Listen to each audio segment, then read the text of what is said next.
Hello student, তোমাদের গতদিন সমান্তর প্রগতি পড়ানো হয়েছিল। তোমরা দেখেছো সমান্তর প্রগতির এনতম পদের ফর্মুলা দেখেছো, এন সংখ্যক পদের যোগফল দেখেছো। তো তার অঙ্কগুলো কিছু অঙ্ক তোমাদের দেখিয়ে দিয়েছিলাম, এখানে করিয়ে দিয়েছিলাম। নিশ্চয়ই তোমরা এক্সাম্পল দেখে এবং এক্সারসাইজের অঙ্কগুলো করে ফেলেছো বা করার চেষ্টা করেছো। কিছু হয়তো আটকেছেও, কিন্তু সেগুলো তো আর মেরামত করার এখন উপায় নেই। তো সেটা নেক্সট সাক্ষাতে তোমাদের সঙ্গে আবার দেখা যাবে। তো আমরা এখন যেটা শুরু করব সেটা হচ্ছে সমান্তর প্রগতিরই দেখবে এরিথমেটিক মিন, অর্থাৎ সমান্তরীয় মধ্যক। তো সমান্তরীয় মধ্যক ব্যাপারটা কি সেটা একটু দেখো। মনে করো এ আর বি যে কোনো দুটো সংখ্যা, এ আর বি যে কোনো দুটো যদি সংখ্যা হয়, যে কোনো দুটো বাস্তব সংখ্যা, তো এ আর বি এর মাঝে এমন একটা সংখ্যা পুট করতে হবে যাতে কিনা এই তিনটে সংখ্যা মাঝেরটা পুট করার পরে এ এবং বিকে আর মাঝেরটাকে নিয়ে যাতে একটা সমান্তর প্রগতি তৈরি হয়। আমরা কিন্তু সেই চেষ্টা করব।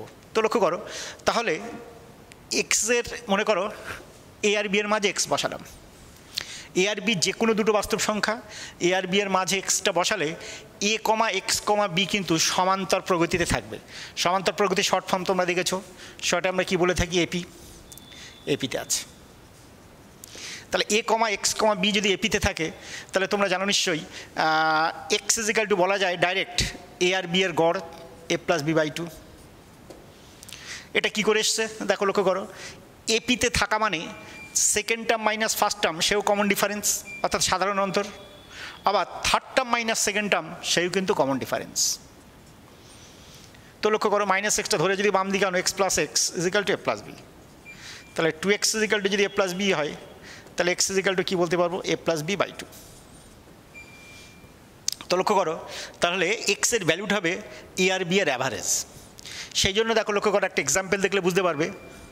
মনে করো 2, 5, 8, 11, 14, 17 এগুলো এপিতে আছে। তো লক্ষ্য করো, যে কোনো সংখ্যার আগেরটা এবং পরেরটার অ্যাভারেজ হচ্ছে তার মানে মিডিলটা, অর্থাৎ সেই সংখ্যার আগে এবং পরের গড় যেটা সেটাই হবে কিন্তু সেই সংখ্যা। দেখো লক্ষ্য করো, 8 আর 2 10, 10কে 2 দিয়ে ভাগ করলে দেখো 5, 11 আর 5 16, 16কে 2 দিয়ে ভাগ করলে 8, 14 আর 8 22, 22কে 2 দিয়ে ভাগ করলে দেখো 11। অর্থাৎ আগেরটা এবং পরেরটার প্রত্যেকটা ক্ষেত্রে যে কোনো সংখ্যা তার আগের সংখ্যা এবং পরের সংখ্যার গড় যেটা সেটা হবে। তাহলে আমরা সেটাকে কি বলবো? এরিথমেটিক মিন। শর্টে আমরা এএম বলে থাকি, অনেক সময় শুধু এ দিয়েও ডিনোট করা হয়। তাহলে কি বললাম? এ আর বি যে কোনো দুটো অজানা সংখ্যা, তার এরিথমেটিক মিন, বাংলায় যেটা বলি আমরা সমান্তরীয় মধ্যক। কি বলি বাংলায় যেটা পড়াচ্ছিলাম? সমান্তরীয় মধ্যক। ইংরেজিতে বলি আমরা এরিথমেটিক মিন। শর্টে আমরা এও বলতে পারবো। তাহলে এর ভ্যালুটা কী হবে? A plus b by 2।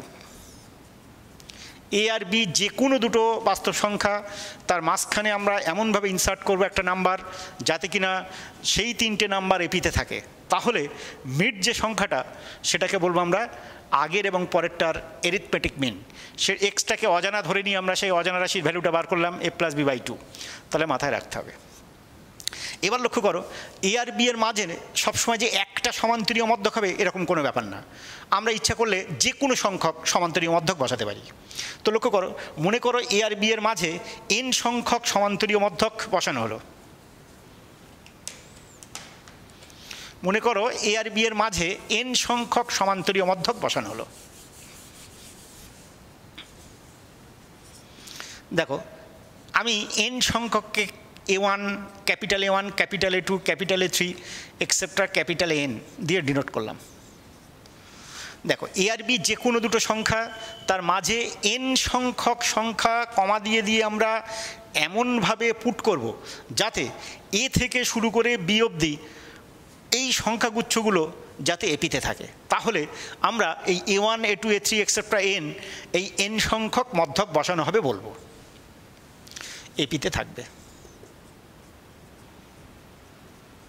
তাহলে এপিতে থাকতে গেলে লক্ষ্য করো, এ আর বি গিভেন দেয়া ছিল, মাঝখানে আমি এন সংখ্যক মধ্যক বসালাম।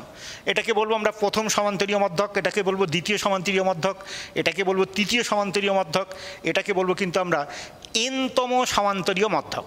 তো লক্ষ্য করো, এখানে যে এন সংখ্যক মধ্যক বসানো হলো, তাহলে আমি কি বলতে পারি না এখন n+2 সংখ্যক পদ বিশিষ্ট একটি সমান্তর প্রগতি তৈরি হলো।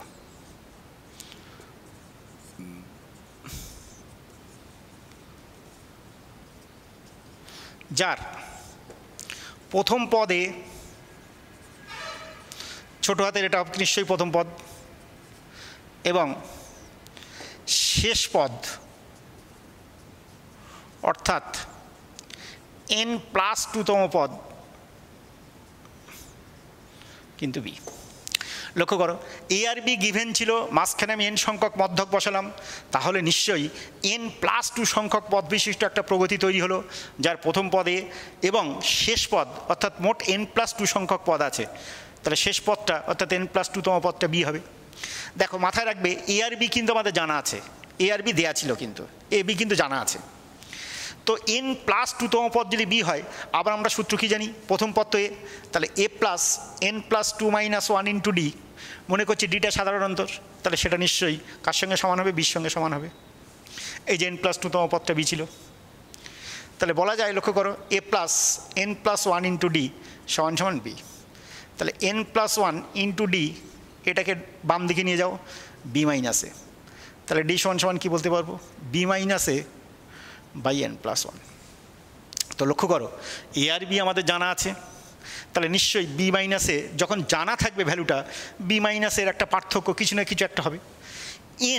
এন সংখ্যক সমান্তরীয় মধ্যক আমরা বসিয়েছিলাম, তো দেখো এনের মানটা নিশ্চয়ই জানা থাকবে, সে n5ও হতে পারে, 7ও হতে পারে, 10ও হতে পারে, কিছু একটা ভ্যালু নিশ্চয়ই হবে। তো দেখো এনের ভ্যালু যাই হোক না কেন, তুমি যা খুশি নিতে পারো, দুটো যদি বলে তখন এনের জায়গায় 2 লিখবে, যদি বলা হয় এ আর বি এর মাঝে দুটো মধ্যক বসাও, আবার যদি বলে 5টা মধ্যক বসাও কি 10টা মধ্যক বসাও, তো যে কোনো সংখ্যক যদি মধ্যক বসাতে বলে, তো এনের সেই মানটা এখানে করলে আমরা ডি পেয়ে যাব। দেখো ডিটা এখানে ধরে নিয়েছি, এই যে সমান্তর প্রগতিটা তৈরি হয়েছে তার কমন ডিফারেন্স অর্থাৎ সাধারণ অন্তরটাকে আমরা ডি ধরে নিয়েছি, ডি এর মান চলে আসবে, নিশ্চয়ই পেয়ে যাব। তো আরেকটা এক্সাম্পল আমরা দেবো নিশ্চয়ই, এখানে সংখ্যালিক এক্সাম্পল দিলে তোমাদের আরও বুঝতে সুবিধা হবে। যাই হোক, তাহলে ডি পেয়ে গেলাম, তো ডি যেই পেয়ে গেলাম, এবার লক্ষ্য করো, ফার্স্ট টার্মের সঙ্গে যদি ডি যোগ করি তাহলে নিশ্চয়ই সেকেন্ড টার্ম পাবো, আর প্রগতির ক্ষেত্রে যেটা সেকেন্ড টার্ম, অর্থাৎ লক্ষ্য করো এটা একটা সমান্তর, এই যে এপিতে থাকবে, এটা একটা সমান্তর প্রগতি, তাহলে সমান্তর প্রগতির যেটা দ্বিতীয় পদ সেটাই কিন্তু প্রথম মধ্যক, তাহলে a1টা হবে কিন্তু a প্লাস ডি, a2টা কী হবে লক্ষ্য করো, এর সঙ্গে ডি যোগ করলে অর্থাৎ দ্বিতীয় পদের সঙ্গে ডি যোগ করলে তোমরা জানো নিশ্চয়ই তৃতীয় পদ পাই, তাহলে a2টা হবে a প্লাস ডি অর্থাৎ a প্লাস 2d, ডাইরেক্ট লিখে দিলাম। চতুর্থ পদটা হবে নিশ্চয়ই a3 a প্লাস 2d, তার সঙ্গে আরও ডি যোগ করলে পরের টার্মটা পাবো, তাহলে নিশ্চয়ই হবে 3d।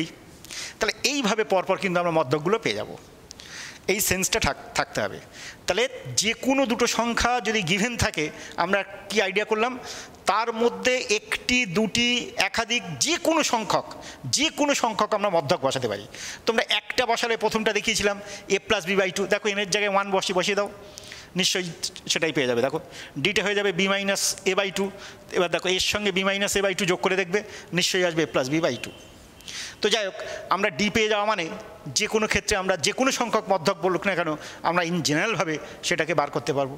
দেখো তোমাদের এসএনদের বইয়ের, তোমরা যদি ছায়া প্রকাশনীর বইটা নিশ্চয়ই ইউজ করছো, তো সেখানে একটা অঙ্ক আমি তোমাদের বলছি, দেখো এই যে থিওরিটা বললাম, এই থিওরি রেসপেক্টে একটা অঙ্ক দেখো।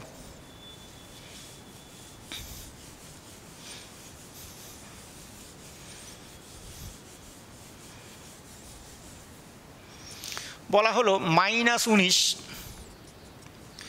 এবং 23-এর মধ্যে, এটা দেখবে সৌরেন্দ্রনাথদের বইয়ের একটা এক্সাম্পলের এক্সারসাইজের অঙ্ক, -19 এবং 23-এর মধ্যে 5টি সমান্তরীয় মধ্যক বসাও।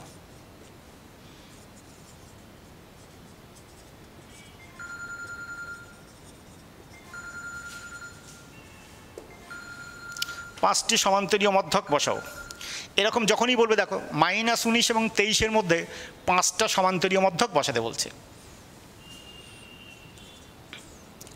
একই কথা লিখবে, এর মধ্যে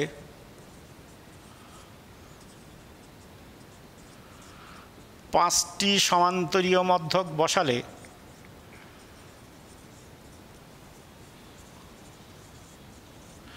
5 + 2 বা 7টি পদ বিশিষ্ট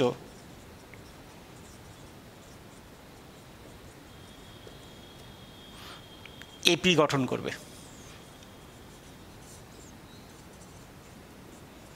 যার প্রথম পদ -19 এবং সপ্তম পদটা 23। তো লক্ষ্য করো, সপ্তম পদ T7টা 23। আমরা ফর্মুলা কি জানি? A প্লাস, ডাইরেক্ট লিখছি, প্রথম পদ তো -19, n-1 ইন্টু ডি। n মানে এখানে সপ্তম পদ, যেহেতু nটা 7, -1 ইন্টু ডি। আমরা ধরে নেব এর সাধারণ অন্তর যেটা, সেটা ডি। তো লক্ষ্য করো 6d ইকাল টু -19টা ডান দিকে নিয়ে যাও, +19। তাহলে 6d কি পাচ্ছি?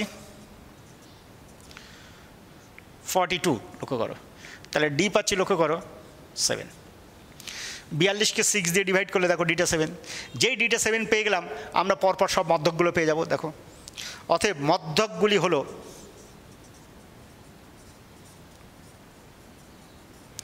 লক্ষ্য করো -19-এর সঙ্গে যদি আমরা 7 অ্যাড করি কি পাবো? -12। তার সঙ্গে যদি 7 অ্যাড করি -12 + 7, -12 + 7 দ্যাট মিনস -5, -5 + 7 দ্যাট মিনস 2। 2 এর সঙ্গে 7 অ্যাড করলে দেখো 9, 9 এর সঙ্গে 7 অ্যাড করলে দেখো 16, 16 এর সঙ্গে তুমি যদি 7 অ্যাড করতে অলরেডি লাস্ট টার্মটা পেয়ে যেতে। দেখো 16 এর সঙ্গে 7 যোগ করলে 23।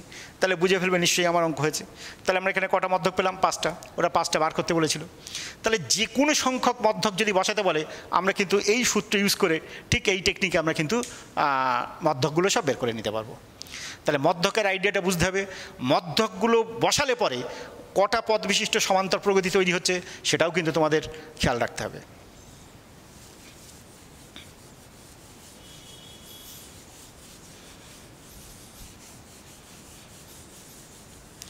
কিছু সংখ্যা এপিতে আছে, তো ভালো, এপিতে আছে, তাদের প্রত্যেকের সঙ্গে, একদম প্রত্যেকটা টার্মের সঙ্গে যদি একটা নির্দিষ্ট কনস্ট্যান্ট প্রত্যেকের সঙ্গে আমরা যোগ যদি করি, তাহলে আলাদা আলাদা সংখ্যা তৈরি হবে, তারাও কিন্তু এপিতে থাকবে, অর্থাৎ সমান্তর প্রগতিতে থাকবে। বিয়োগও যদি করি তাও সমান্তর প্রগতিতে থাকবে। প্রত্যেকটার সঙ্গে যদি একই কনস্ট্যান্ট গুণ করি, নতুন যে সংখ্যাগুচ্ছ তৈরি হবে তারাও এপিতে থাকবে। ইভেন যদি আমরা ভাগও করি, প্রত্যেকটার সঙ্গে যদি সেই কনস্ট্যান্ট প্রত্যেকের সঙ্গে ভাগ করলে সংখ্যাগুলো চেঞ্জ হয়ে আলাদা আলাদা হয়ে যাবে, তারাও কিন্তু এপিতে থাকবে। দেখো, সবথেকে বেটার একটা এক্সাম্পল নিলে তোমরা ক্লিয়ার বুঝতে পারবে। আমি আগে জেনারেলভাবে বলছি, দেখো, তারপর ছোট্ট একটা এক্সাম্পল নেব। লক্ষ্য করো কি বললাম, A1 A2 A3 etcetera AN মনে করো এপিতে আছে।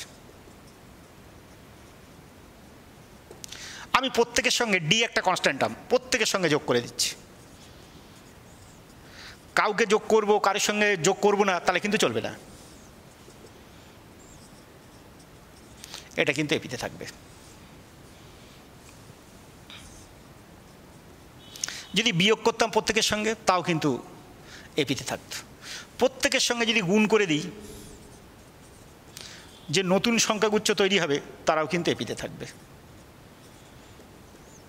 প্রত্যেককে একটা কনস্ট্যান্ট টার্ম দিয়ে যদি ভাগ করি,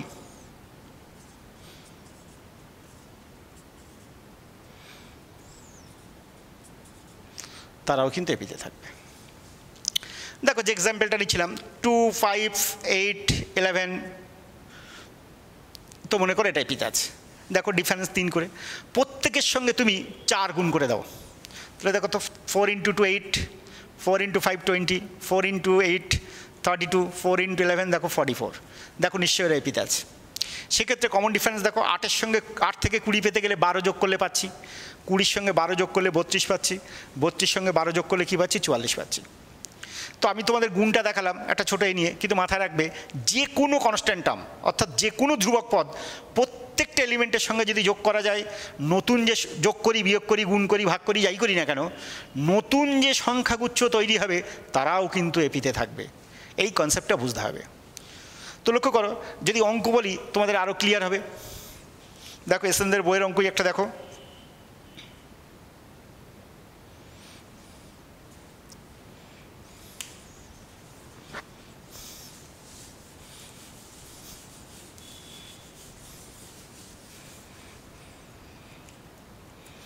লক্ষ্য করো বলছে এফবিসি এপিতে আছে,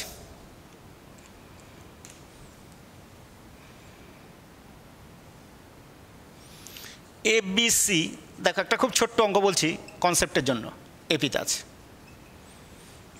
আচ্ছা লিখি, অঙ্কটা লিখি। এফবিসি এপিতে থাকলে